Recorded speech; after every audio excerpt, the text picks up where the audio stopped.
Les indicaba que tratado de hacer una presentación lo más ágil posible, evitar el tema teórico, que posiblemente nos pueda aburrir un poco, y he planteado algunas preguntas de inicio para conocer ustedes algunas apreciaciones con relación a esta temática. Por ejemplo, ¿qué entendemos por interpretación jurídica? Si realizamos usualmente, cotidianamente, interpretación jurídica, ¿de qué manera lo hacemos y qué pasos seguimos?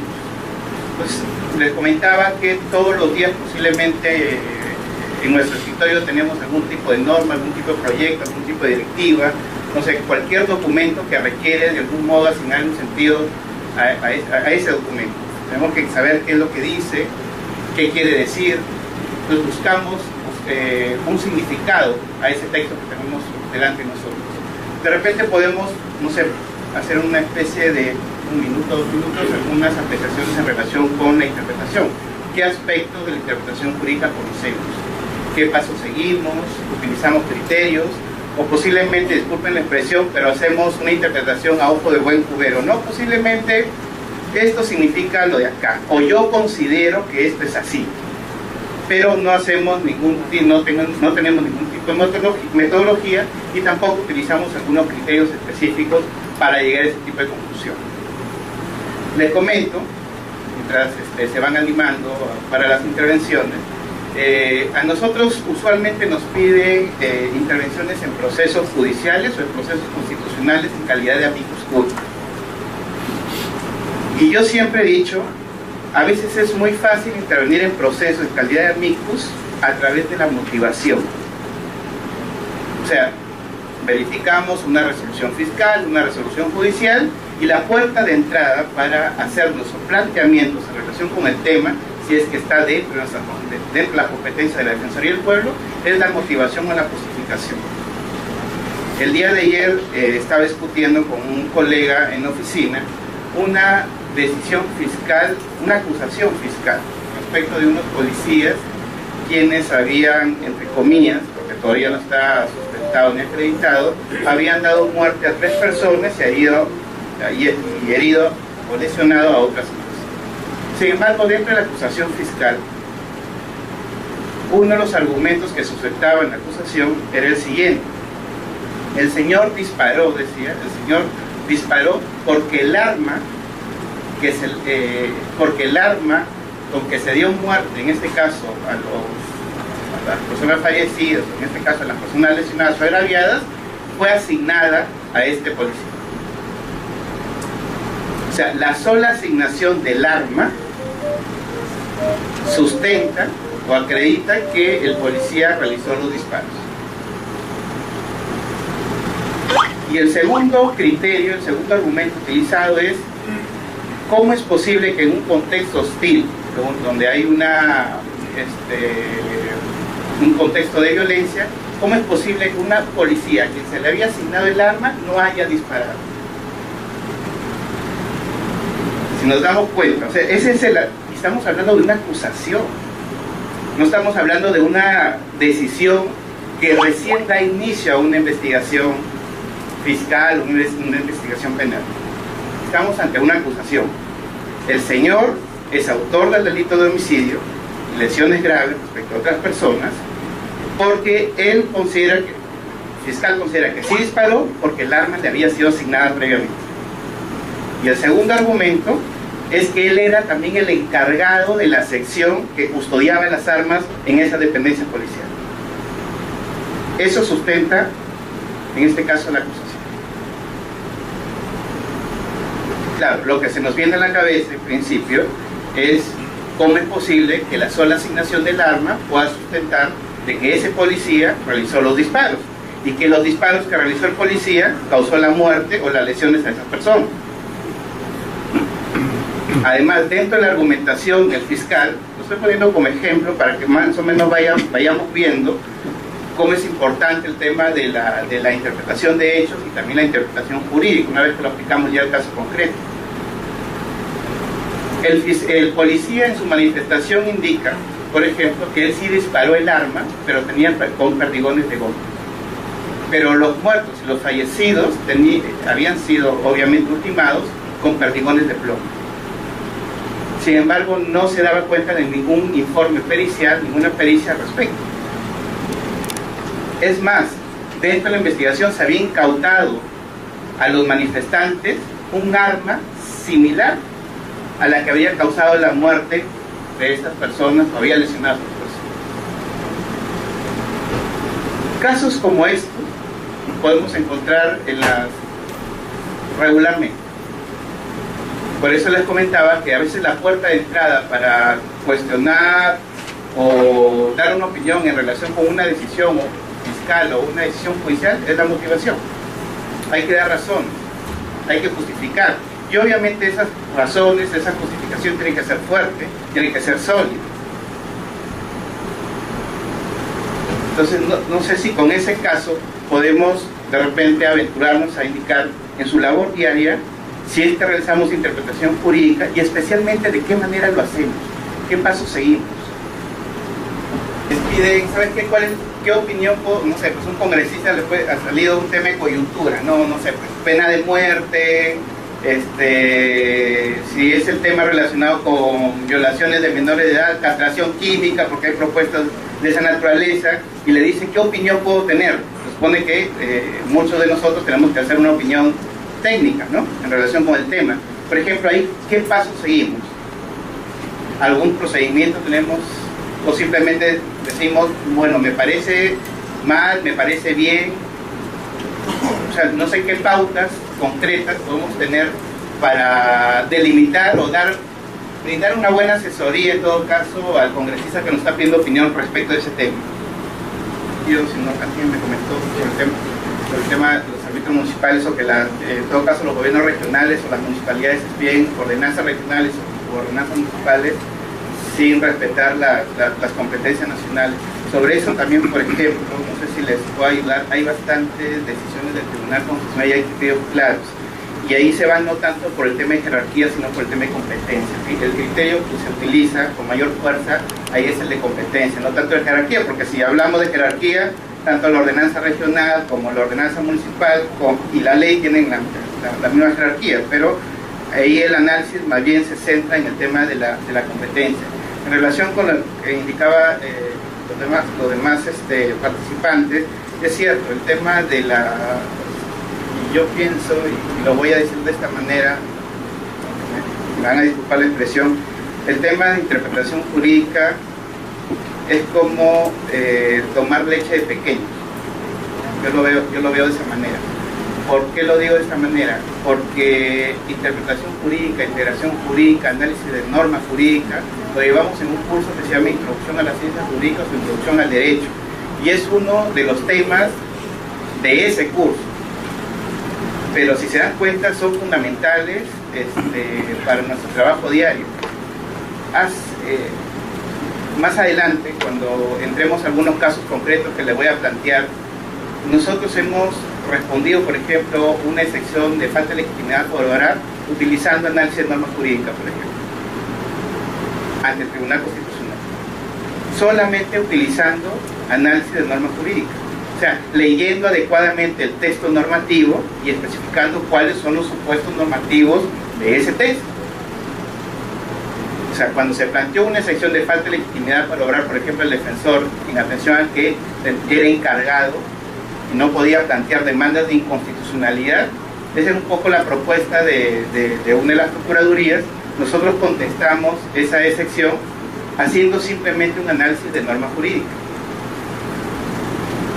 Tenía que ver específicamente con temas constitucionales, no, nos remontamos a la parte, al curso de introducción a la ciencia jurídica.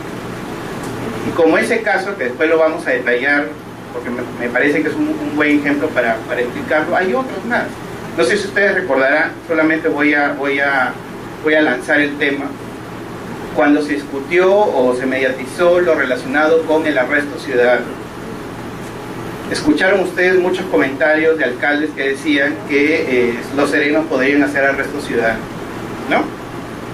Lo estoy poniendo como ejemplo, no estoy dando mi opinión todavía al respecto. ¿Y cuál es el argumento que se utilizaba? Pero si lo puede hacer cualquier ciudadano, con mayor razón lo puede hacer el sereno, que es justamente el encargado de vigilar, en este caso, las calles de mi localidad. Ese fue el argumento, con mayor razón. Y el argumento con mayor razón es un argumento técnicamente de integración jurídica en caso de lagunas, cuando no existe norma. Después vamos a discutir si ese argumento es válido para extraer en este caso una competencia para el personal de Serenazgo y a su vez utilice el arresto ciudadano.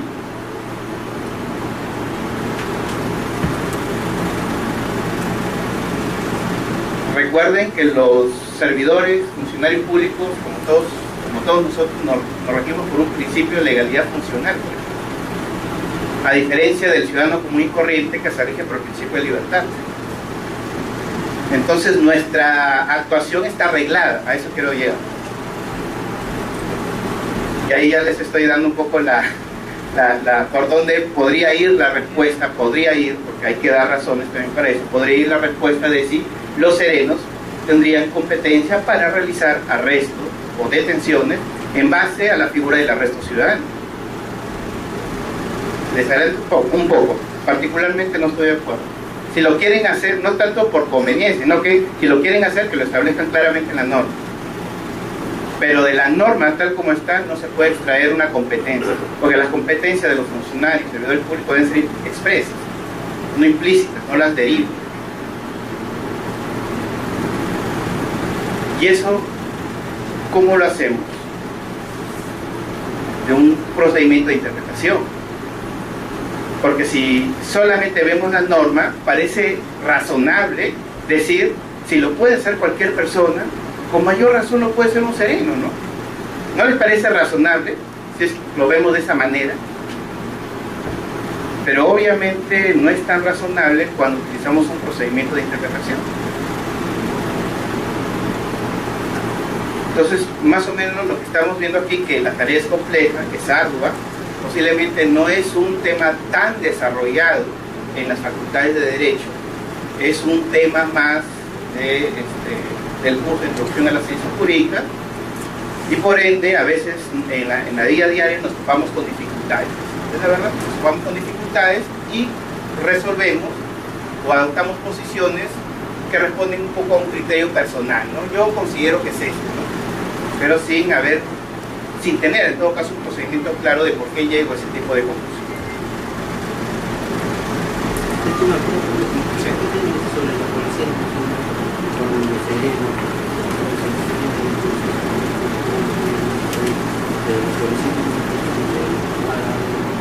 sí, bueno, más bien le voy a agradecer que más, es otro buen ejemplo también para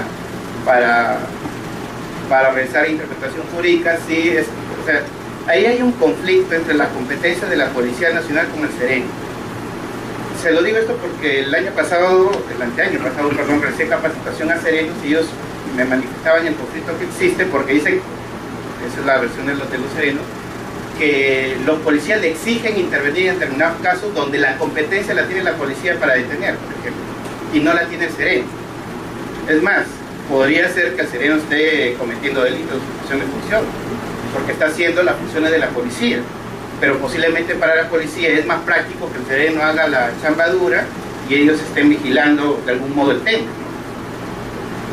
Eso lo podemos hablar después, pero sí ahí hay un conflicto. Hay cosas que pueden hacer los serenos y hay cosas que pueden hacer la policía. Las competencias están delimitadas. Recuerden que el servicio serenal es un servicio municipal. El servicio serenazgo no es la policía, no es un anexo de la policía. Aquí, ¿qué tipo de dificultades interpretativas advertimos cotidianamente? Por ejemplo, encontramos problemas de ambigüedad o vaguedad en el lenguaje jurídico. Por ejemplo, hay términos que tienen un significado de uso común y otro es un significado técnico. Por ejemplo, el concepto de acción, que se utiliza, por ejemplo, para acción de habeas corpus, acción de amparo, no es lo mismo que el significado que tiene acción en el lenguaje común, ¿no? También, por ejemplo, hay conceptos que no están totalmente determinados. No sé si ustedes recordarán esta discusión que siempre ha habido en relación a que el concebido es sujeto de derecho en todo lo que le favorece, ¿no? Ahora, aquí nos dice que es concebido. Y recuerden que siempre para las personas que se dedican al derecho penal o al derecho civil, siempre ha habido toda una discusión porque hay hasta posiciones de los civilistas y posiciones de los penalistas en relación con el tema.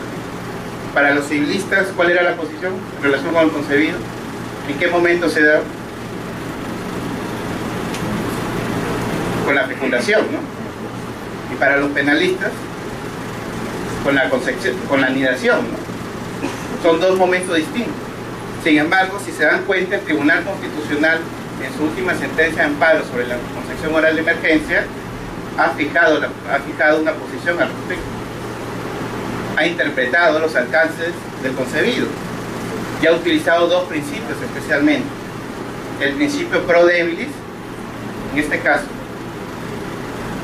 y el principio pro libertatis. Llegó a la conclusión de que como existe duda, es mejor favorecer en este caso, al estadio de la vida humana que está en indefensión. ¿Y cuál ha cogido? ¿Qué concepción es? Se da con la fecundación. Es un momento anterior a la anidación.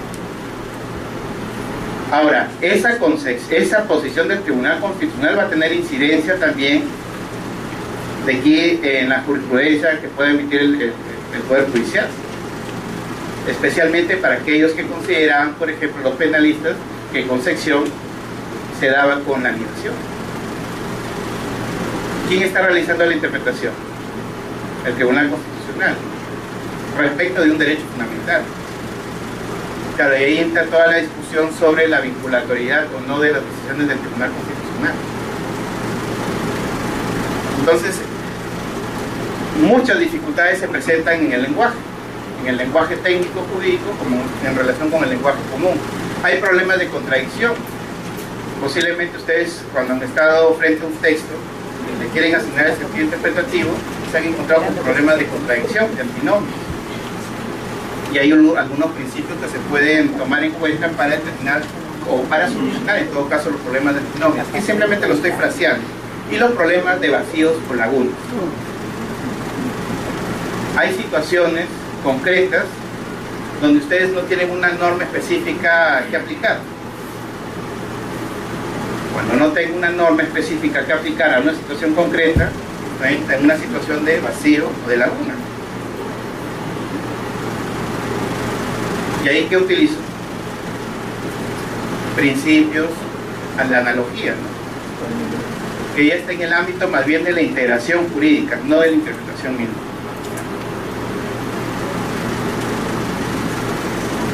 Algunas ideas iniciales en relación con la interpretación. Toda norma, como indicaba uno de los participantes, toda norma tiene que ser interpretada en la medida que debe ser aplicada en un contexto determinado. De repente en doctrina, para las personas que les interese el tema, deben haber escuchado que en supuestos claros, en normas claras, no tienen por qué ser interpretadas.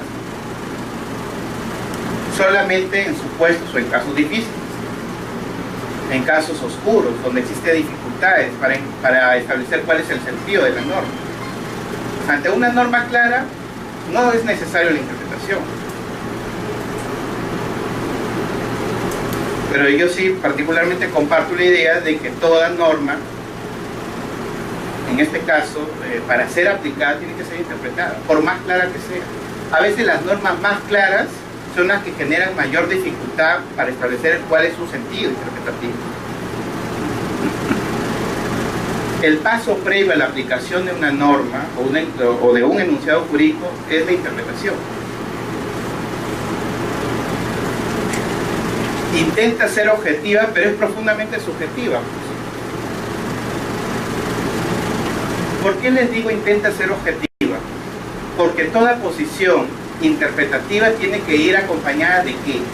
De razones. Si no doy razones para decir A, obviamente es arbitrariedad. Si doy razones, tengo que ser lo más objetivo posible.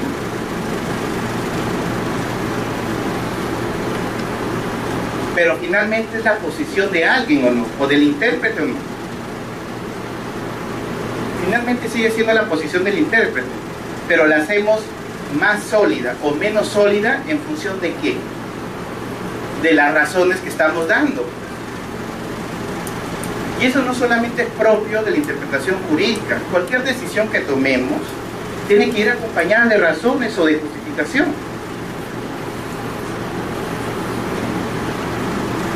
O ustedes dicen, esta es la posición porque lo digo yo, lo dice Alex Rueda.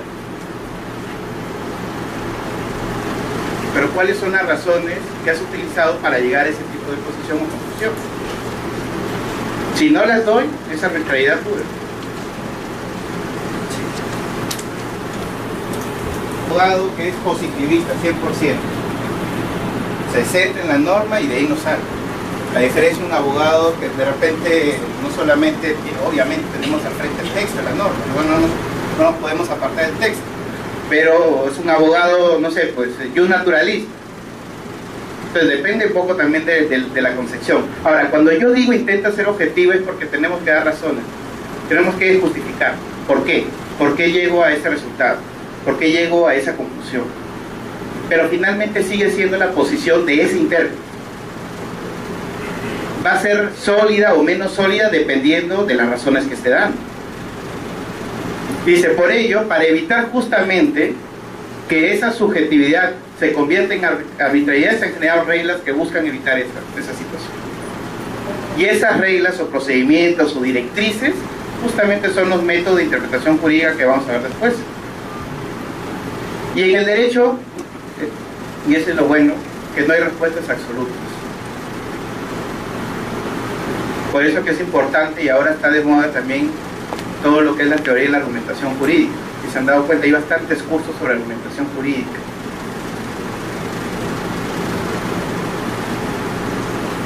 No es que lo diga Alex Rueda, no. ¿Por qué Alex Rueda dice eso?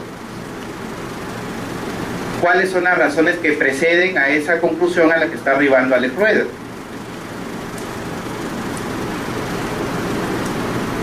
Ahora, puede ser que yo dé también bastantes razones, pero que son irrazonables.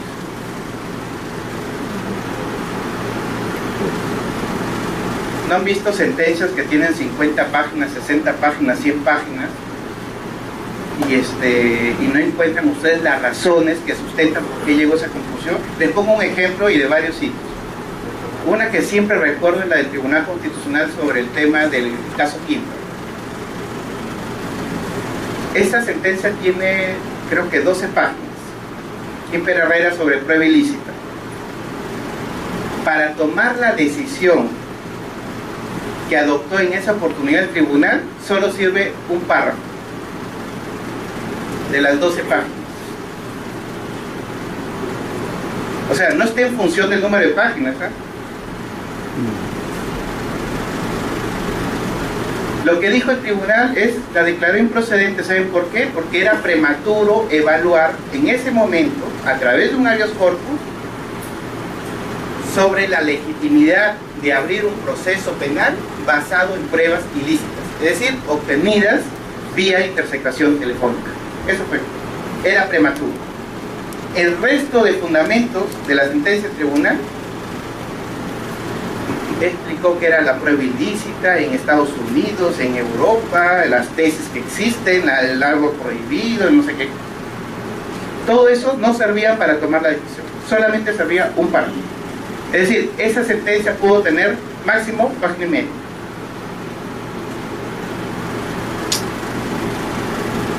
Y no sé si recordarán ya estos, por si acaso las críticas que hago son a título personal, me gusta realizar jurisprudencia. Es la sentencia del caso Malson, la parada. ¿Saben cuántas veces particularmente leí la sentencia para entenderla? 3, 4 veces. Yo pensaba que tenía problemas de comprensión lectora, porque lo que yo quería era justamente encontrar las razones que sustentaban la decisión. Era difícil encontrar las razones.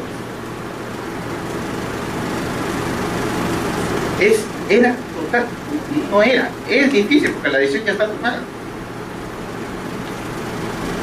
Y ahí tenemos adicionalmente, cuando voy conversando se me van ocurriendo algunas cosas, por eso que nos dicen que los abogados somos los que peor escribimos.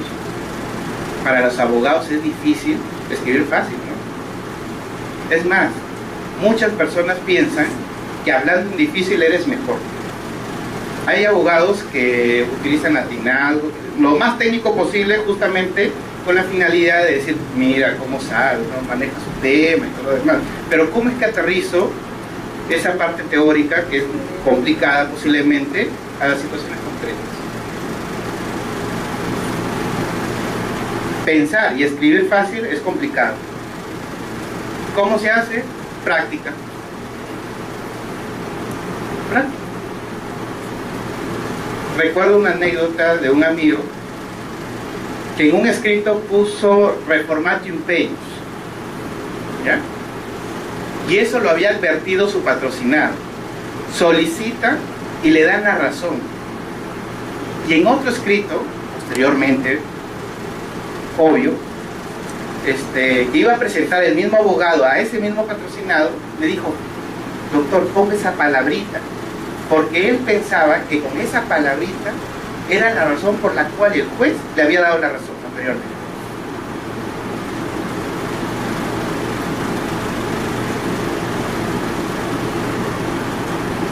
Entonces hay que tener cuidado con lo que hablan en difícil y lo que escriben en difícil.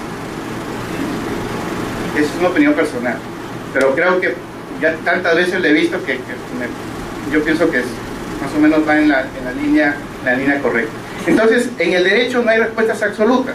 Y yo he puesto ahí prueba de rigor o test de racionalidad. Prueba de rigor, porque yo tengo que evaluar esas razones. Esas razones son objetivas, son suficientes. No sé, para las personas que de repente vean algo de derecho penal. ¿Cuándo absuelve una persona, por ejemplo? Cuando no tengo pruebas, las pruebas son insuficientes o hayan dudas entre las pruebas de cargo y de descargo. ¿No? Son los supuestos para la absolución. En cristiano es eso. No tengo pruebas, absuelvo. Hay pruebas, pero son insuficientes, absuelvo. Hay pruebas de cargo y descargo y me generan duda, absuelvo. Ese es el camino. Entonces sí es necesario pasar esa prueba de rigor. ¿Cuáles son esas razones?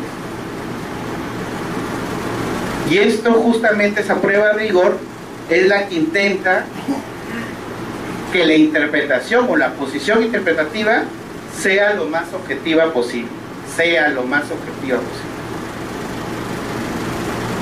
Porque siempre va a ser la opinión del intérprete en ese momento. Pero la solidez dependerá de ¿qué? De esa razón.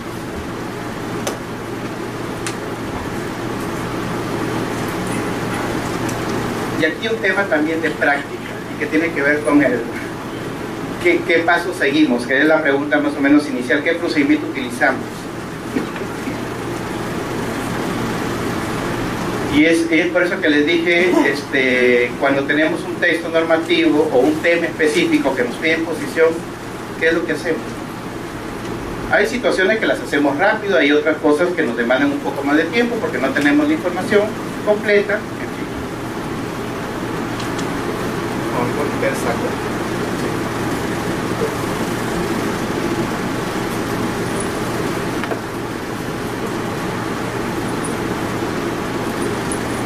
Cuando están evaluando un caso concreto, ustedes identifican con claridad cuál es el hecho relevante.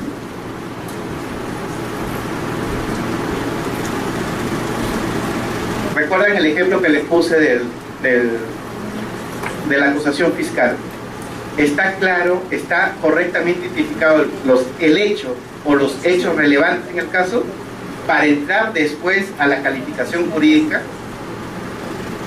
Cuando se los comenté era un problema de hechos, ¿eh? Ni siquiera hemos entrado a evaluar si desde el punto de vista jurídico penal se ha cometido el delito de homicidio, no, si hay imputación, no hemos entrado a ese tema. Simplemente es un tema, un aspecto relacionado con la delimitación de hechos. Identificamos con claridad cuál es el hecho relevante. Los hechos también se interpretan.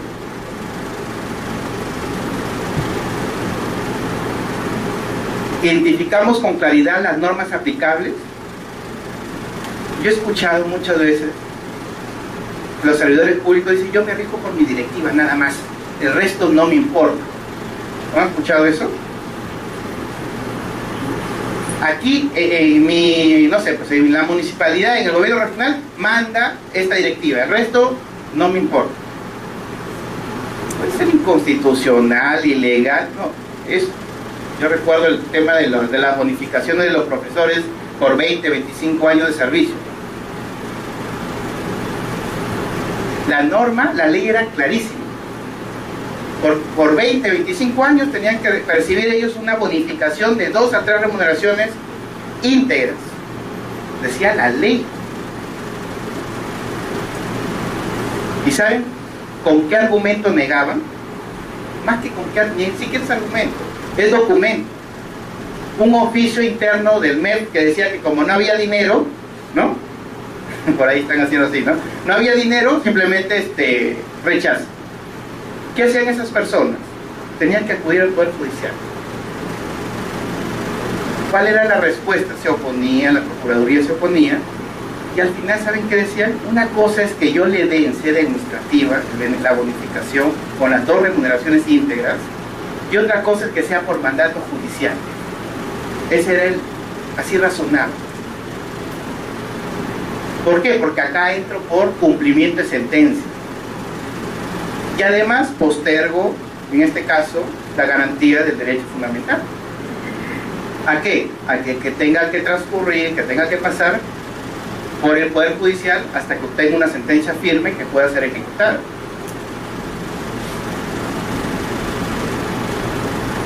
Más o menos esas son algunas ideas que muchos servidores o funcionarios públicos tenemos todavía. Entonces, cuando uno identifica con claridad el hecho relevante, el segundo paso es identificar la norma o normas aplicables.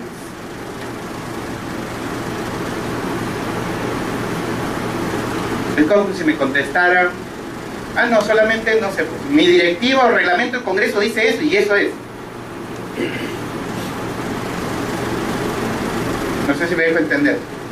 O sea, tengo que ver todo el marco normativo aplicable para esa situación concreta. Y ahí entro al análisis de lo que es todo lo que es relacionado con la teoría de la norma jurídica. Ahora, esa norma que supuestamente es la aplicable al caso concreto, ahí ya le estoy dando los pasos, ¿sabes? ¿Es válida? O sea, no es ilegal, no es inconstitucional. Ahí está el argumento que les comentaba. No, yo me rijo por mi directiva.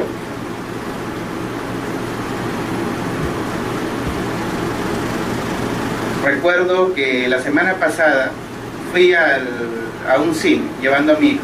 Mi hijo tiene 2 años y medio. Y mi esposa se pone en la cola de trato preferente. Lo estaban cargando. Y ellos decían que no le correspondería estar en la cola de trato preferente porque en este caso habían establecido que solamente de 2 años hacia abajo.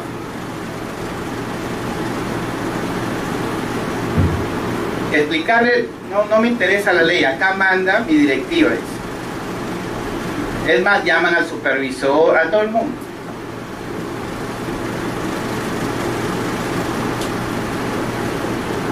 Ese argumento lo encontramos en todos lados, ¿sabes? Ahora, la validez, ahí lo que utilizamos es el sistema de fuentes del derecho.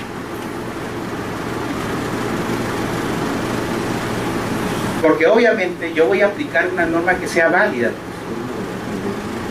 Ha sido emitida por el órgano competente, se ha utilizado el procedimiento para una adecuada gestación de esa norma jurídica, no es ilegal, no es inconstitucional, ha respetado justamente todo ese ítem, todo ese procedimiento. ¿Lo hacemos? Posiblemente que no. Ahora, el siguiente paso es: ¿la norma identificada es o no relevante para el caso? Posiblemente hemos identificado mal la norma y no sea la relacionada con el caso. Ahí me sirve el ejemplo del sereno. Si puede hacer detención bajo el amparo de la norma de arresto ciudadano. ¿Esa es la norma aplicable? El siguiente es la calificación jurídica del hecho, que tiene que ver ya con la prueba del hecho mismo y la interpretación de la norma que voy a aplicar, que sea la válida. Y este aspecto es fundamental, la evaluación de los efectos de la decisión adoptada.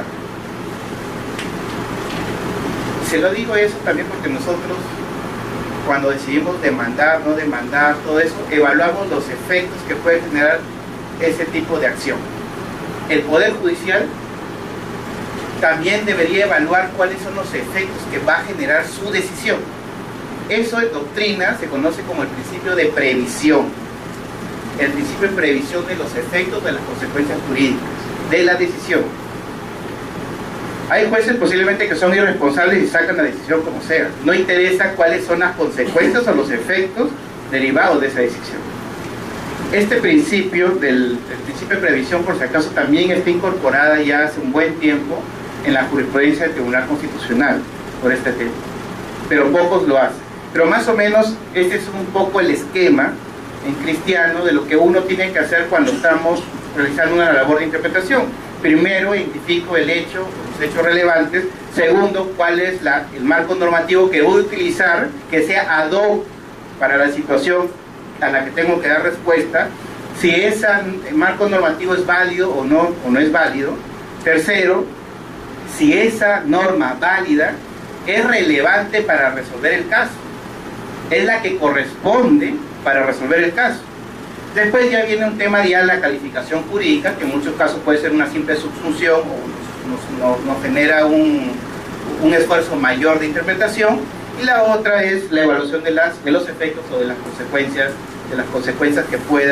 que se puedan derivar de la decisión adoptada. No sé si hay alguna pregunta. Comparto la pregunta, no sé si hay otra. ¿Está claro hasta ahora?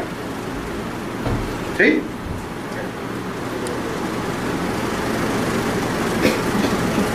Ahora me he planteado otra pregunta, que las hago a ustedes. ¿En qué consiste la interpretación jurídica?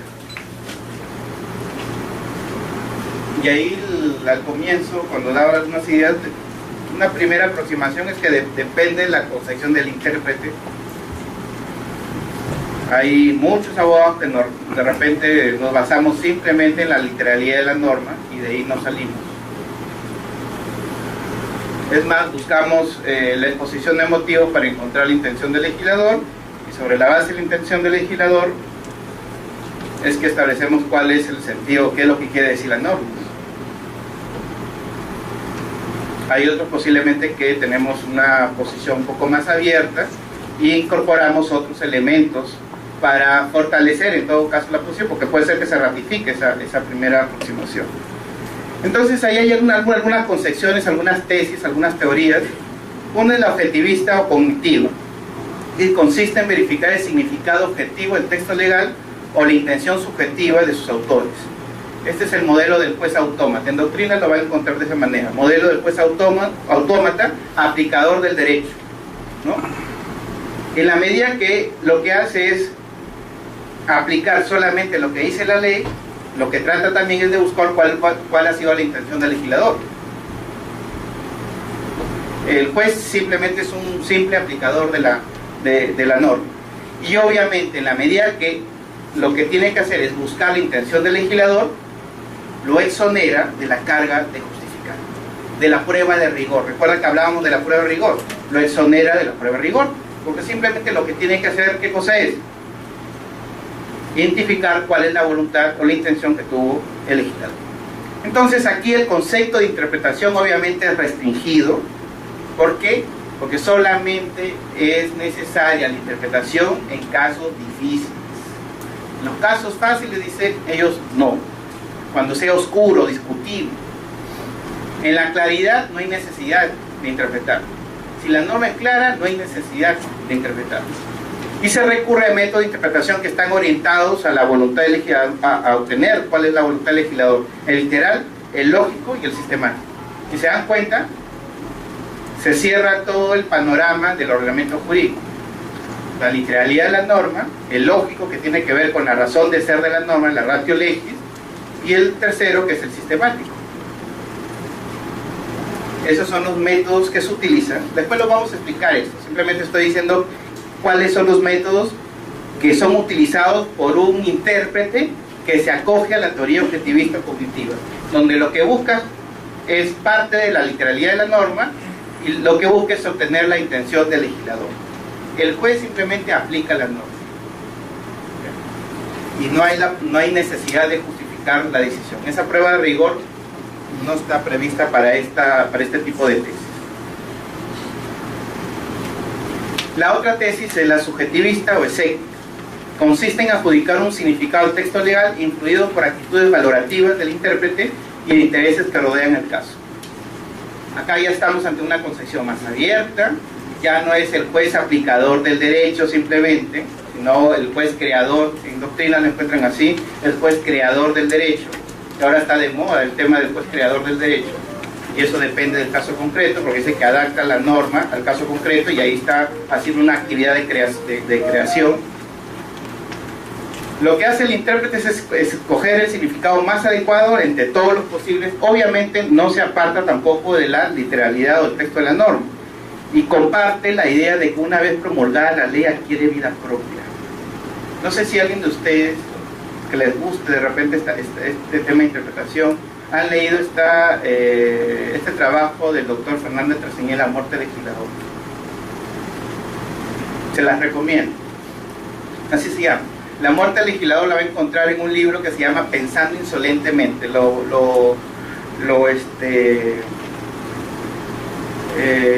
Fondo Editorial de la Católica sacó este libro, se llama La muerte del legislador.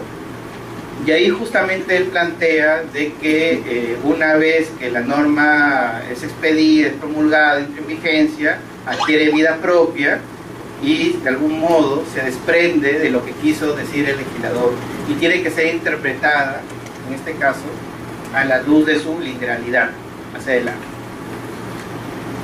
Entonces ahí podemos, después lo vamos a detallar, ya no simplemente quiero plantear aquí la posición. Entonces comparte la idea de que una vez promulgada la ley adquiere vida propia, y a diferencia de la tesis anterior objetiva, aparte del método literal, lógico y sistemático, le agrega el histórico y el sociológico. Esa es la diferencia en relación con la primera. Y tenemos una tesis intermedia. Obviamente dirán, tiene de los dos. Sí, tiene de los dos. Consiste en atribuir un significado al texto legal racionalmente. Es una actividad de conocimiento, qué es lo que dice la norma, qué quiere decir la norma, y en determinados casos, que son medio dificultosos, tiene sentido, dice, referirse a la interpretación como descubrimiento o averiguación. Hay una actividad discrecional. Entonces, tienen elementos de las dos teorías comentadas anteriormente, ¿no? Por un lado hay un acto de conocimiento, una actividad de conocimiento para saber qué dice la norma y qué quiere decir la norma, pero también en determinadas circunstancias es posible realizar una labor interpretativa donde bastante discrecional por parte del intérprete. Reconoce, como les dije, el carácter discrecional de la interpretación, incorpora el debate, y eso es importante, el debate sobre la facilidad o dificultad de la aplicación de la norma a un caso concreto. ¿No han visto ustedes estas teorías actuales que hablan de los casos difíciles y los casos fáciles?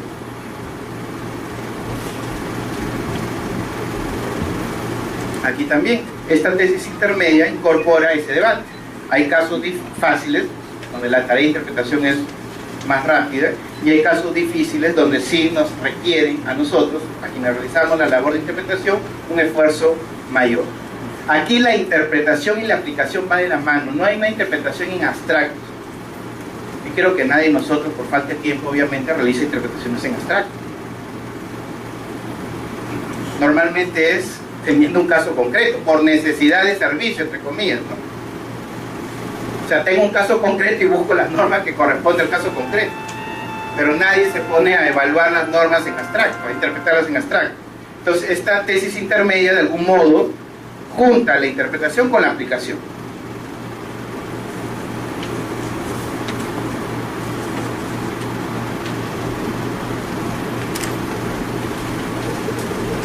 Después de estas concepciones o estas tesis sobre interpretación, nos preguntamos en qué consiste esta actividad de interpretación. Y ahí hay una propuesta que es atribuir un sentido o significado a los enunciados jurídicos en el ámbito de sus posibilidades interpretativas. Esto que parece simple tiene bastante significado. Nosotros no solamente interpretamos normas, directivas, reglamentos, o sea, es variado los enunciados jurídicos. Los textos jurídicos son diversos. Entonces, la propuesta de en qué consiste la interpretación o la actividad de interpretación es justamente atribuir ese sentido o significado a los enunciados jurídicos en el ámbito de sus posibilidades interpretativas. No me puedo alejar del texto, tampoco de la norma. No le puedo hacer decir a la norma cosas que no dice. ¿No han escuchado ustedes a veces que hacen interpretaciones a contrario o interpretaciones extensivas? Como no lo dice expresamente la norma, no está prohibido, por tanto está permitido. Ahora, en algunos supuestos puede ser válido recurrir a ese argumento contrario, no estoy diciendo, pero en algunos otros no. O interpretaciones extensivas, por ejemplo, normas que restringen derechos, que establecen sanciones, a veces lo interpretan extensivamente. Claro, el ejemplo de serenazgo, si puede ser esto, es ad hoc para varios aspectos de la interpretación. Por ejemplo, la norma que establece arresto ciudadano, ¿qué cosa es en cuanto a su naturaleza? ¿Es una norma que limita un derecho fundamental o no?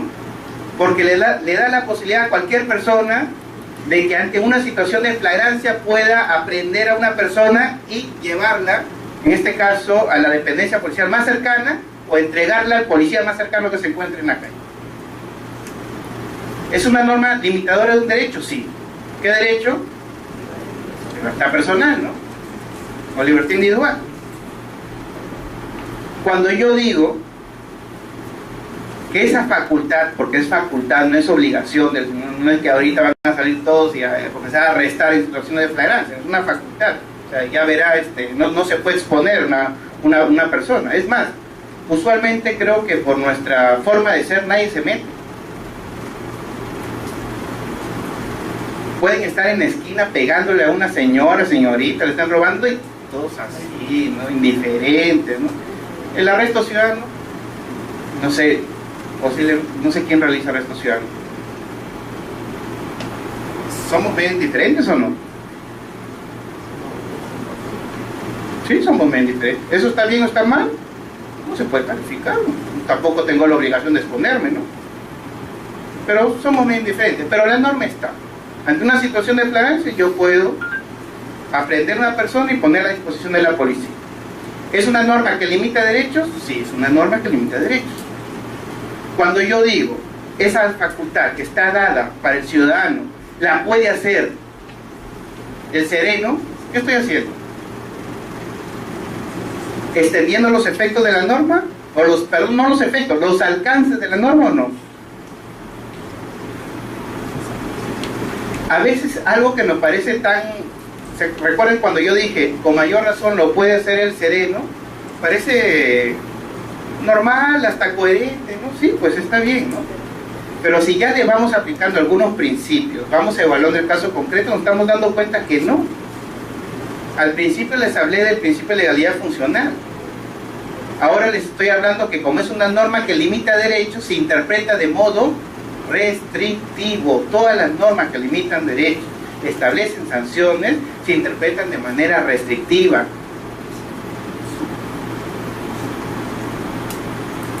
Es un principio, no es de ahorita, eso ya existe hace tiempo. Al decirle, ya, también lo pueden hacer, estoy extendiendo los alcances de la norma. Por eso es importante, cuando dice es atribuir el sentido o significado a los enunciados jurídicos en el ámbito de sus posibilidades interpretativas. En el ámbito de sus posibilidades interpretativas.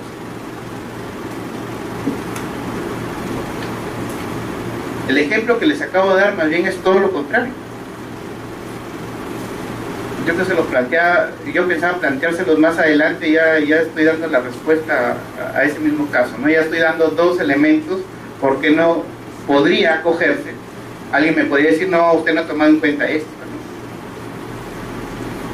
¿no? Y lo que es el argumento que estoy planteando, más bien desbarata todo lo que usted está indicando.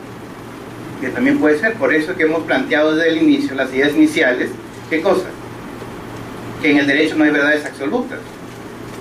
Si hay argumentos sólidos, coherentes, racionales, bienvenido.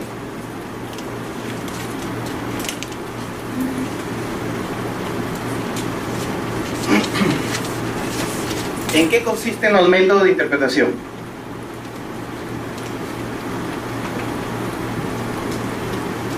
Los métodos de interpretación son directivas, procedimientos, reglas que expresan forma de llevar a cabo la actividad. Esto lo tienen, ¿no? Todos me imagino que tienen esta presentación.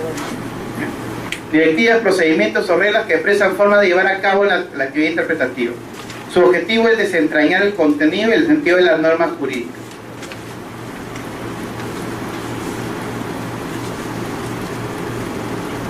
Y ahorita que veo este tema del objetivo de desentrañar el contenido y el sentido de las normas, estuve revisando un texto de Ricardo Guastini, donde indica que el objeto de la interpretación no es la norma, dice, sino es el texto normativo, y más bien la norma es el resultado de la interpretación,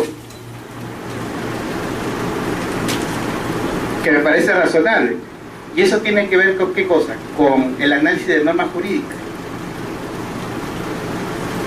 Cuando nosotros nos dicen esta determinada circunstancia tiene respuesta jurídica, podemos contestar sí. Y cuando decimos sí, simplemente leemos la norma, el texto, perdón, el artículo. ¿Alguien ha hecho el esfuerzo alguna vez de establecer cuántas normas jurídicas hay en ese texto legislativo? No estoy hablando de todas las normas, estoy hablando del artículo.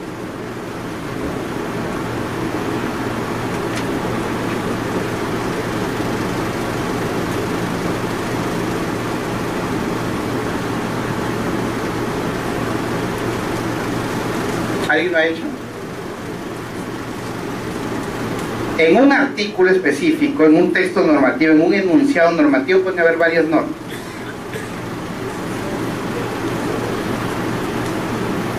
Ya, claro, no estoy diciendo que si no lo han hecho esté mal, sino que a veces uno por el apuro nada más lee las normas y piensa que va por ahí. Pero si uno la lee con cuidado, hay varios tipos de... Además, a veces le cambiamos el sentido. A veces es mejor ante ese tipo de situación, y eso se lo voy a graficar bien con el ejemplo que les comenté al principio de la excepción de falta de legitimidad. Porque ahí simplemente era... El defecto estaba en cómo leer la norma. Ahí estaba el defecto. ¿Por qué? Porque no se había identificado correctamente cuántas normas tenía ese artículo correspondiente. De repente nos ha pasado y después nos damos cuenta, verdad, no lo leí adecuadamente. Claro, porque como estamos revisando de manera apurada un texto, pensamos que es de esa manera. Pero cuando le damos una lectura pausada, podemos darnos cuenta que ese no era el sentido, o existe más de una norma en ese texto normativo, en este texto legislativo.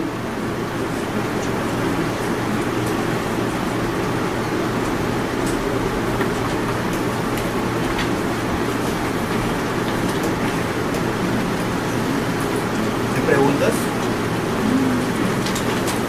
La pregunta era la interpretación restrictiva. Y la no restrictiva y la fuente de... Claro, ahora, cuando yo les digo, a ver, eso se entiende con ejemplos. Cuando yo les digo, ahí no se puede realizar interpretación extensiva, solamente restrictiva, no estoy diciendo que la interpretación restrictiva o extensiva sean inválidas, ¿eh? Se puede realizar. Pero no en el caso que les estaba comentando, no se puede dar en la medida que es una norma que limita derechos. Por eso hay que contextualizar. No estoy diciendo que la interpretación restrictiva no existe, o que la interpretación extensiva tampoco no se pueda realizar. Sí se puede realizar, pero dependen del tipo de norma. En una norma que limita un derecho fundamental no es posible hacerlo. Ahora, eso es porque yo lo digo, no es porque yo lo diga. Revisemos el título preliminar del Código Civil. Ustedes dirán, pero ¿por qué se va al Código Civil? Recuerden que los principios que están en el título preliminar del Código Civil no solamente son aplicables en el ámbito civil. Y creo que es el segundo, el tercero, si no me equivoco, no sé si alguien tiene un Código Civil, dice expresamente que las normas que limitan derechos o que establecen excepciones, algo así, se interpretan de manera restrictiva y no procede, ¿qué cosa? La analogía.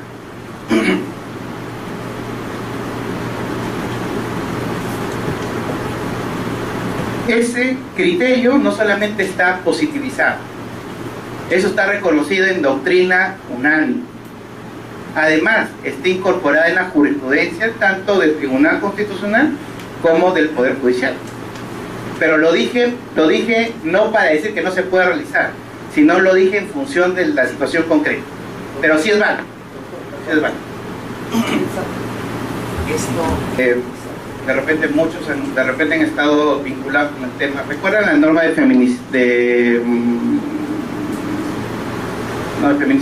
parricidio?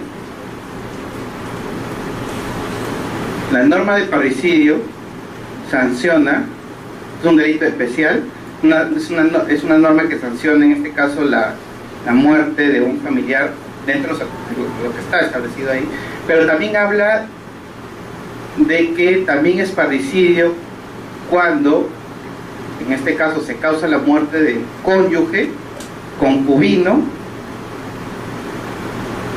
u otro, algo de relación similar o semejante, dice la norma, como que deja abierta. Habla concubino, a la esposa o esposo, al concubino o concubina, y a la otra persona con quien haya tenido una relación similar, algo así dice la norma de parricidio. Como que deja abierta la posibilidad de que no solamente sea la esposa, esposo, concubino, concubina, sino también otras personas con quien haya tenido una relación similar. Ya, ¿qué pasa si no es la esposa ni el esposo? ¿Qué pasa si no es la concubina ni el concubino? ¿Quiénes entrarían en esa relación similar?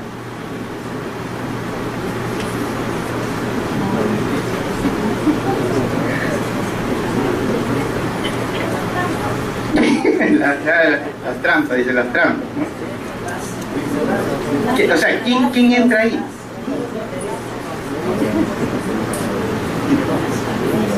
A veces en clase puse este ejemplo. ¿Qué pasa si yo, claro, es mi enamorada, es, disculpen la expresión, el choque y fuga, y puse el siguiente ejemplo. ¿Qué pasa si yo, Alex Rueda, soy un asiduo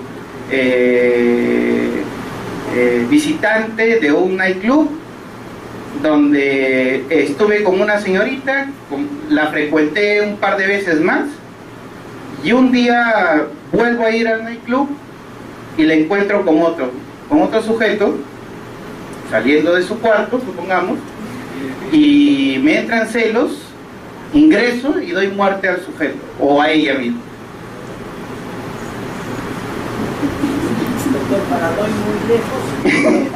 Posiblemente la respuesta podría ser más clara, porque en este caso dice con quien haya tenido un vínculo consanguíneo o una relación, claro.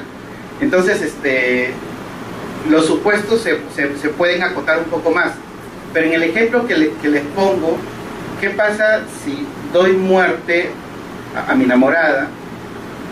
¿Qué pasa si doy muerte? El otro supuesto sería: ¿qué pasa si doy muerte a la señorita ocasional? ¿Qué pasa si doy muerte, en este caso en el último supuesto que les comenté? ¿Eso es homicidio? Vamos a hablar de homicidio simple, nada más, no, independientemente de las circunstancias. ¿O es parricidio? Pero, claro, yo, para polemizar, yo diría, pero eso no entraría dentro de supuesto que dice y con otra persona con quien haya tenido una relación similar. Pero es que el tipo genérico es el modelo tipo específico del principio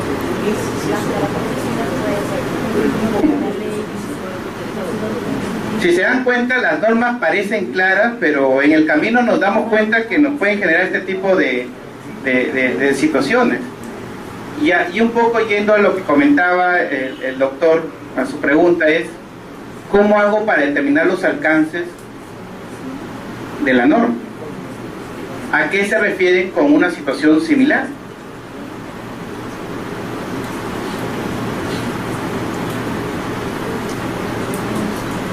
Todos los supuestos los hago calzar como parricidio dentro de este supuesto genérico indeterminado que es con otra persona con quien haya tenido una relación similar. O de repente acoto el sentido interpretativo y le digo, ¿sabes qué? No, cuando se refiere con otra persona con quien haya tenido una relación similar, se refiere similar ¿a qué? ¿Al matrimonio o similar a la relación de convivencia? Si se dan cuenta, las dos respuestas que estoy dando, en unas estoy siendo más amplio, diciendo, ¿sabes qué? No, ahí ingresan otras situaciones similares, un supuesto indeterminado, y la otra posición que les estoy dando es acotando más el sentido de la norma. Estoy haciendo una interpretación restrictiva del texto. No, cuando el texto habla con otra persona con quien haya tenido una relación similar, se refiere a relación similar ¿a qué?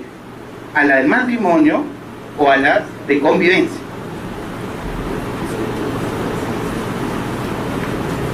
Me estoy poniendo en los dos frentes. Uno más amplio, ampliando los efectos, extendiendo los efectos de la norma, y en el otro supuesto me estoy poniendo más restrictivo, acotando más bien los alcances de la norma. Ahora, la pregunta es, ¿con cuál nos quedamos? Supongamos que tengan esa decisión que tomar. Y depende, ¿y saben por qué es importante? Porque si ustedes acotan o extienden, puede ser que lo condenen por homicidio, o puede ser que si escogen la posición interpretativa más amplia, que amplía los alcances, podrían comprenderlo como parricidio y obviamente la sanción va a ser mayor. La pregunta es, ¿de qué va a depender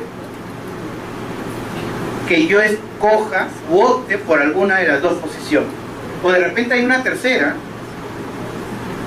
Esto es interesante porque se puede ir ampliando esto. O sea, puede ser que haya una tercera.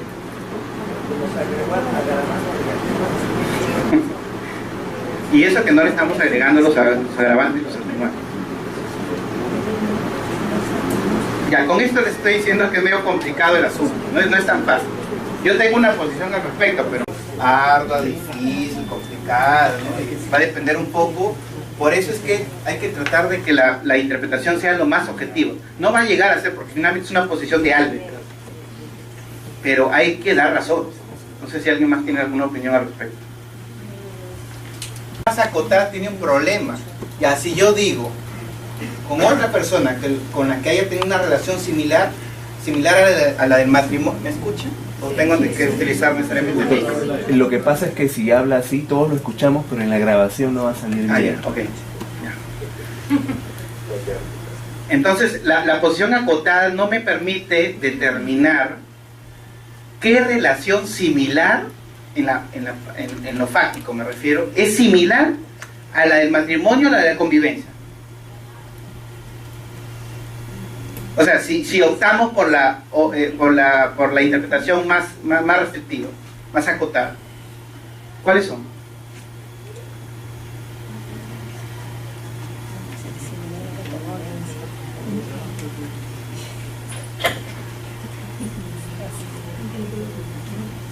Complejo, ¿no? Y la norma parece clara.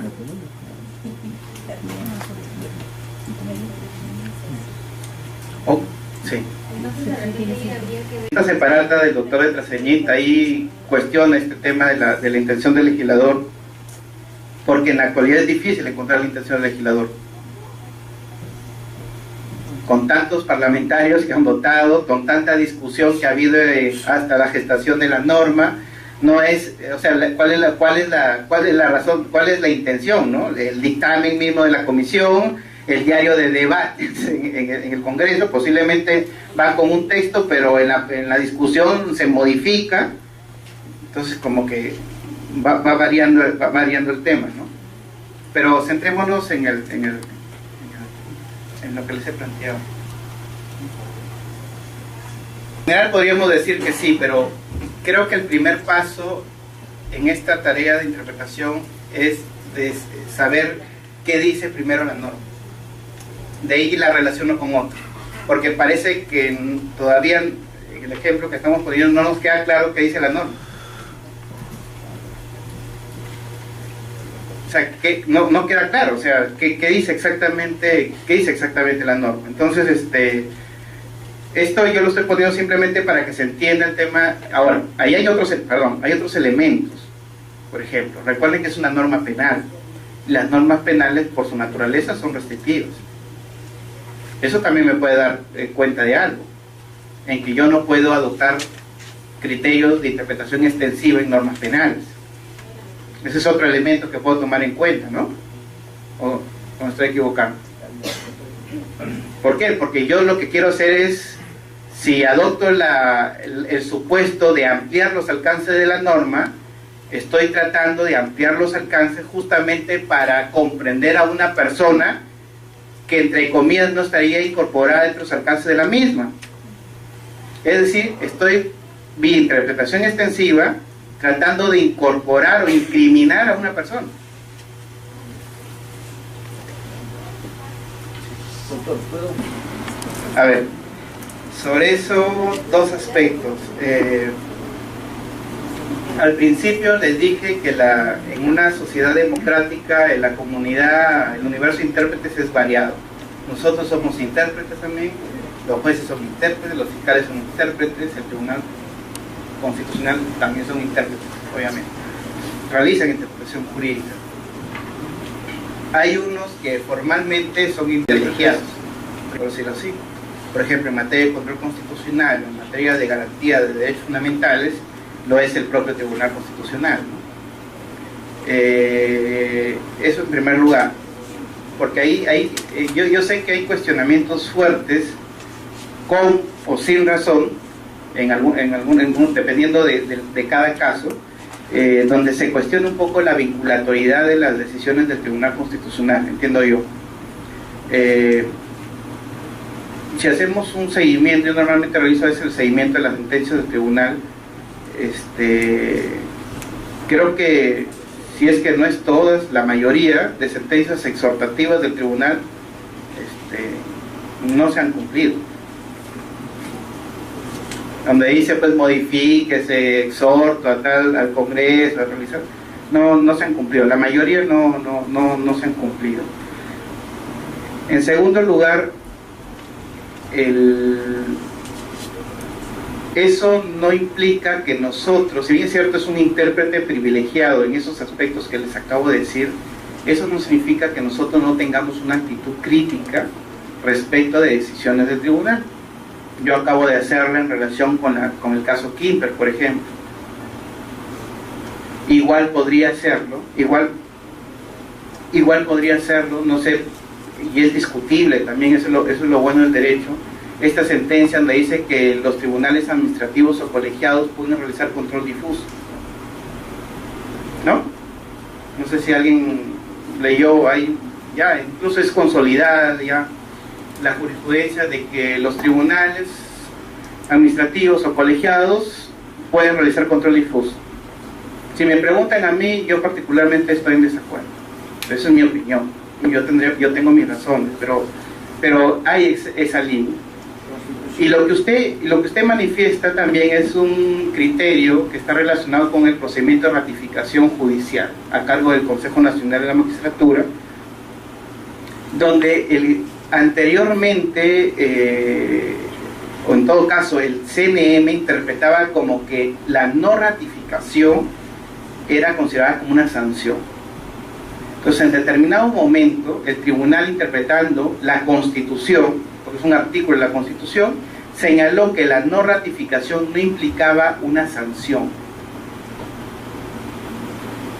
y hizo un símil en relación con las sanciones de tipo disciplinario y todo eso. Simplemente era quitarle la confianza y cuando interpretó los alcances de ese artículo de la Constitución, dijo que sí no estaban imposibilitados de postular nuevamente.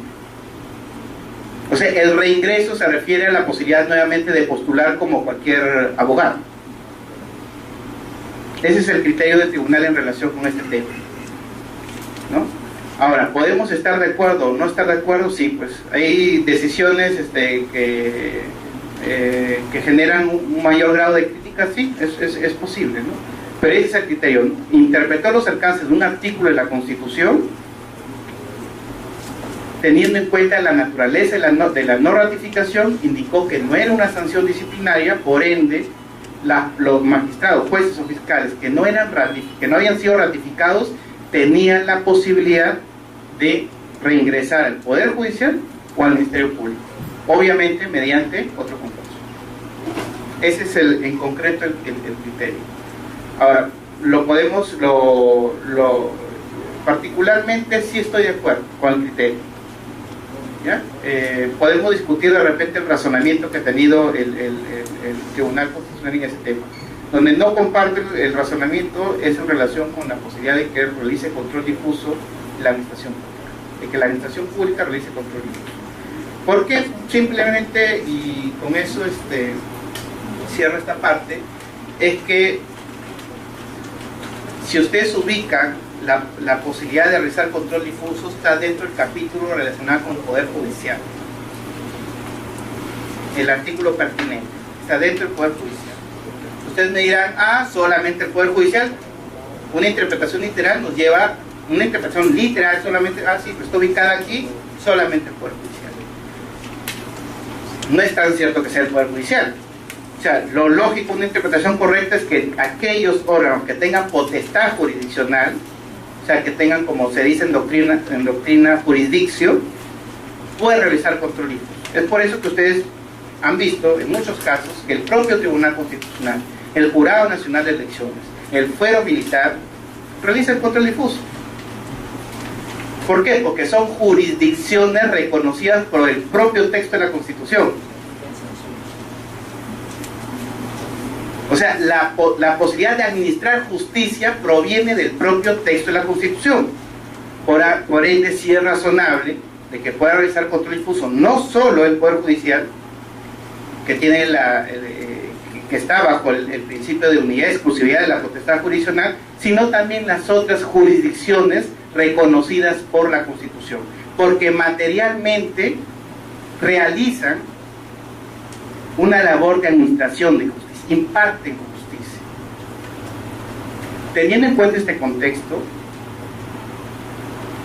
¿cómo es que habilito a la administración pública a realizar control difuso?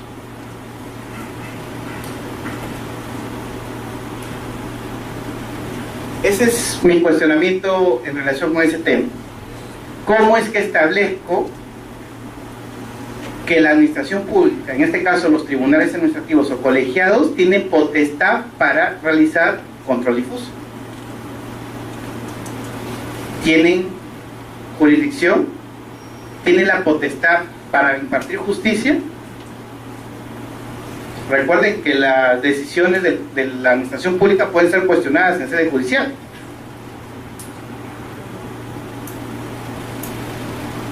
Si se dan cuenta, mi cuestionamiento es más de fondo en relación a la potestad.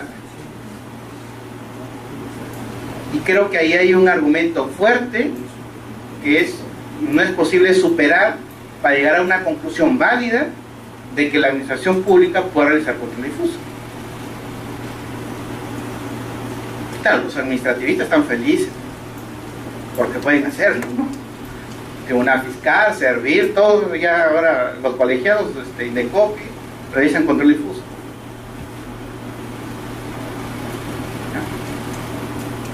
No sé si nos queda tiempo para... Sí, ya no nos queda tiempo. Seguimos los métodos para la siguiente. Muchas gracias por su atención.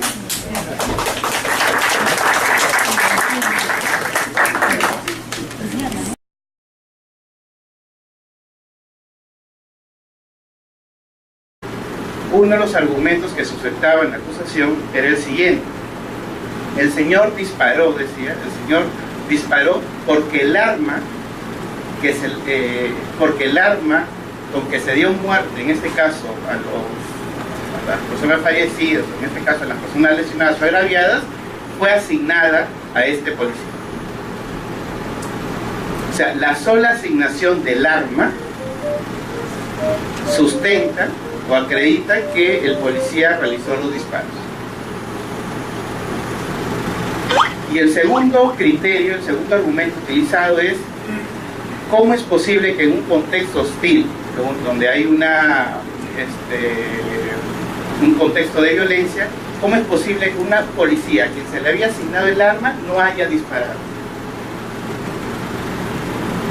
Si nos damos cuenta, o sea, estamos hablando de una acusación, no estamos hablando de una decisión que recién da inicio a una investigación fiscal o una investigación penal.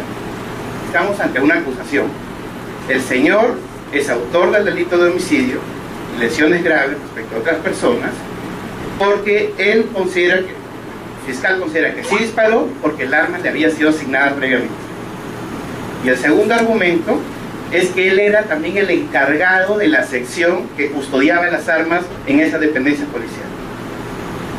Eso sustenta, en este caso, la acusación.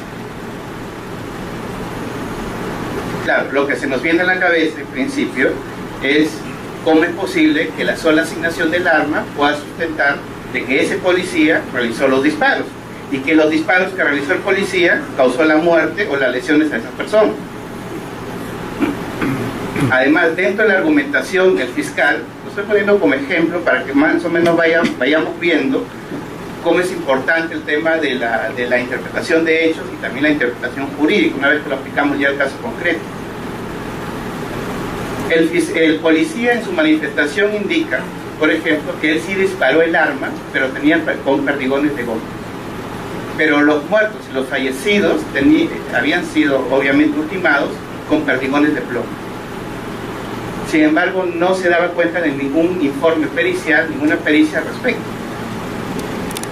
Es más, dentro de la investigación se había incautado a los manifestantes un arma similar a la que había causado la muerte.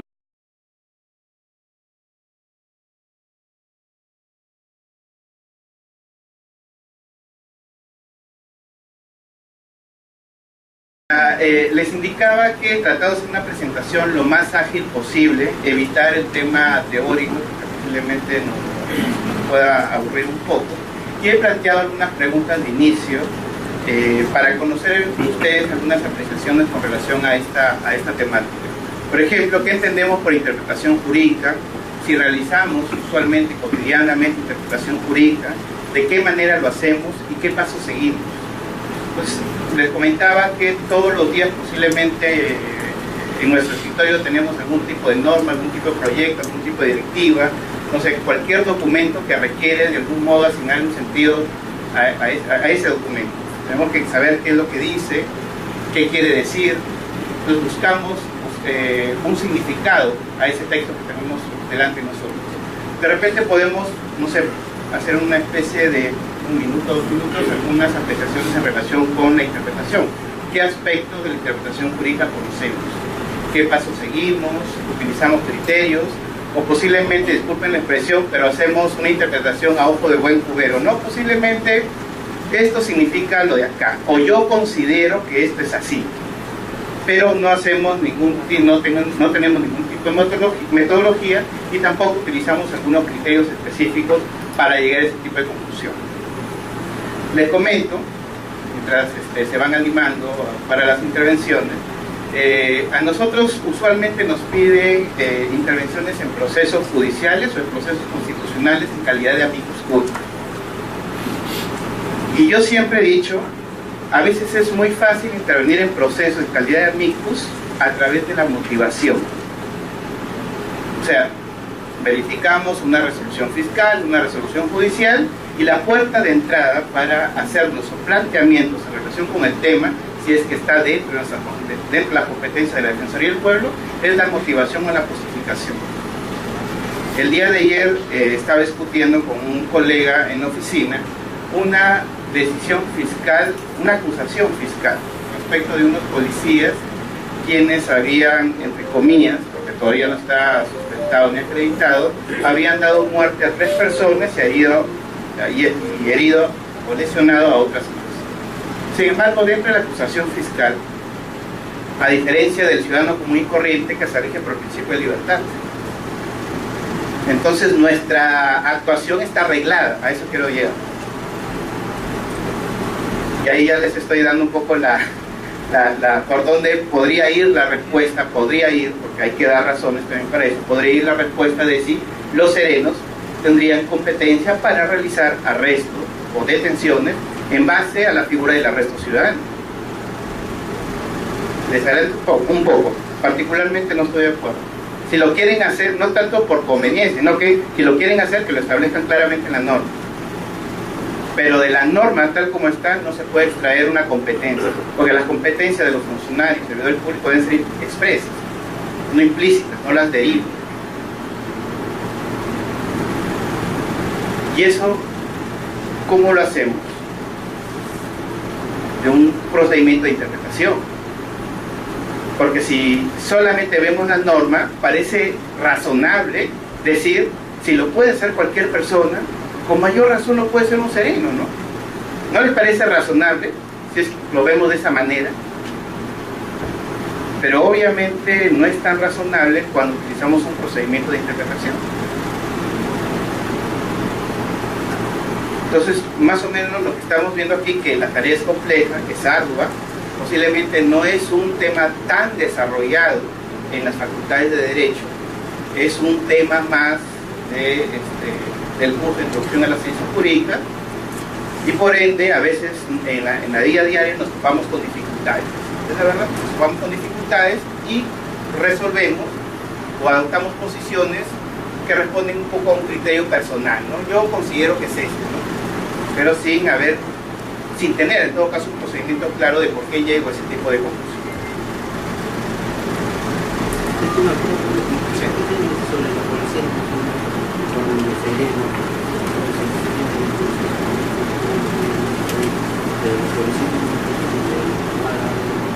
Sí, bueno, más bien le voy a decir que más, eso es otro buen ejemplo también para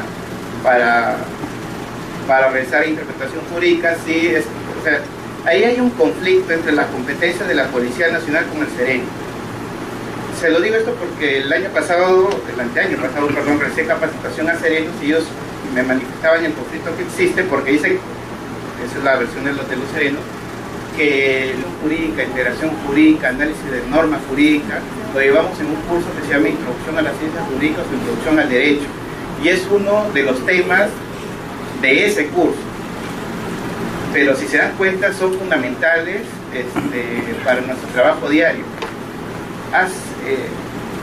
Más adelante, cuando entremos a algunos casos concretos que les voy a plantear, nosotros hemos respondido, por ejemplo, una excepción de falta de legitimidad por obrar utilizando análisis de normas jurídicas, por ejemplo, ante el Tribunal Constitucional, solamente utilizando análisis de normas jurídicas, o sea, leyendo adecuadamente el texto normativo y especificando cuáles son los supuestos normativos de ese texto.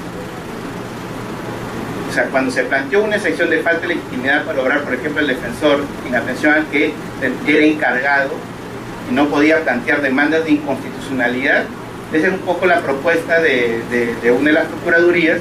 Nosotros contestamos esa excepción haciendo simplemente un análisis de norma jurídica. Tenía que ver específicamente con temas constitucionales, no, nos remontamos a la parte, al curso de introducción a la ciencia jurídica. Y como ese caso, que después lo vamos a detallar, porque me parece que es un buen ejemplo para explicarlo, hay otros más. No sé si ustedes recordarán, solamente voy a lanzar el tema. Cuando se discutió o se mediatizó lo relacionado con el arresto ciudadano, escucharon ustedes muchos comentarios de alcaldes que decían que los serenos podrían hacer arrestos ciudadanos, ¿no? Lo estoy poniendo como ejemplo, no estoy dando mi opinión todavía al respecto. ¿Y cuál es el argumento que se utilizaba? Pero si lo puede hacer cualquier ciudadano, con mayor razón, lo puede hacer el sereno, que es justamente el encargado de vigilar, en este caso, las calles de mi localidad. Ese fue el argumento, con mayor razón. Y el argumento con mayor razón es un argumento técnicamente de integración jurídica en caso de lagunas, cuando no existe norma. Después vamos a discutir si ese argumento es válido para extraer, en este caso, una competencia para el personal serenazgo y a su vez utilice el arresto ciudadano.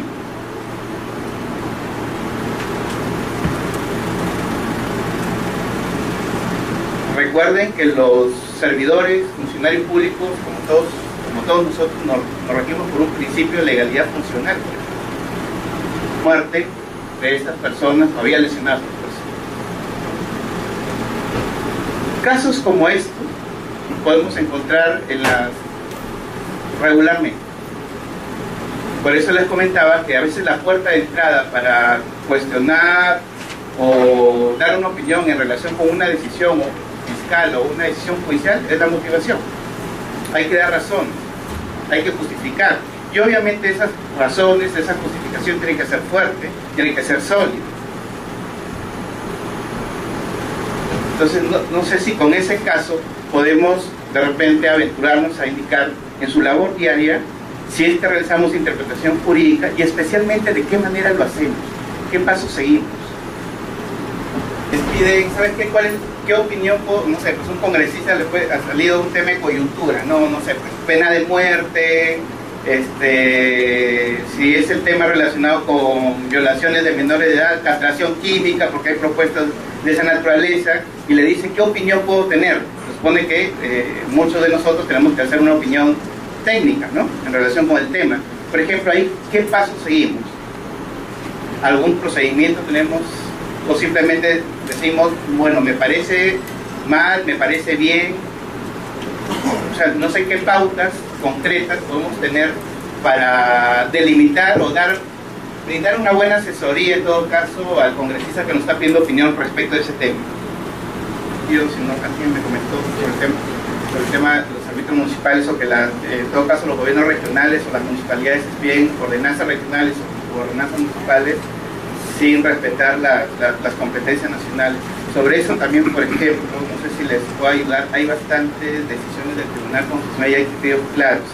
Y ahí se van no tanto por el tema de jerarquía, sino por el tema de competencia. El criterio que se utiliza con mayor fuerza, ahí es el de competencia, no tanto de jerarquía, porque si hablamos de jerarquía, tanto la ordenanza regional como la ordenanza municipal y la ley tienen la misma jerarquía, pero ahí el análisis más bien se centra en el tema de la competencia. En relación con lo que indicaba los demás participantes, es cierto, el tema de yo pienso, y lo voy a decir de esta manera, me van a disculpar la expresión, el tema de interpretación jurídica es como tomar leche de pequeños. Yo lo veo de esa manera. ¿Por qué lo digo de esta manera? Porque interpretación